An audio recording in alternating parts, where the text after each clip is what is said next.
কোনো দ্রব্যের দাম 50 টাকা থেকে বৃদ্ধি পেয়ে 80 টাকা, তাহলে P1 কত 50 টাকা, বৃদ্ধি পাচ্ছে কত ডেল পি সমান 50 টাকা থেকে বৃদ্ধি পেয়ে 80 টাকা মানে 30 টাকা হচ্ছে। আর চাহিদার পরিমাণ 250 কিগ্রা থেকে হ্রাস পেয়ে 200, প্রথম চাহিদা কত ছিল Q1 কত ছিল,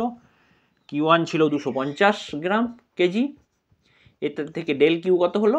ডেল কিউ হলো হ্রাস পেয়ে কত হচ্ছে 200 মাইনাস 50 হলো, মাইনাস এটা কমে যাচ্ছে মাইনাস Q1 মাইনাস Q2। হ্যাঁ, এইবার আমাকে ওই দ্রব্যের চাহিদা দামগত স্থিতিস্থাপক হবে, দামগত স্থিতিস্থাপক ইপি ইকুয়ালস টু কি P1 by Q1 into P by Q into del Q, এইটা বাই ডেল পি। এখানে মান বসাও, P1 কত 50, কিউ কত 250,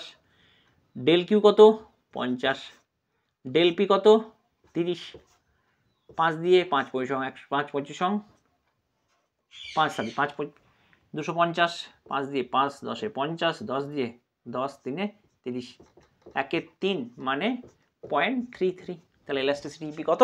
33।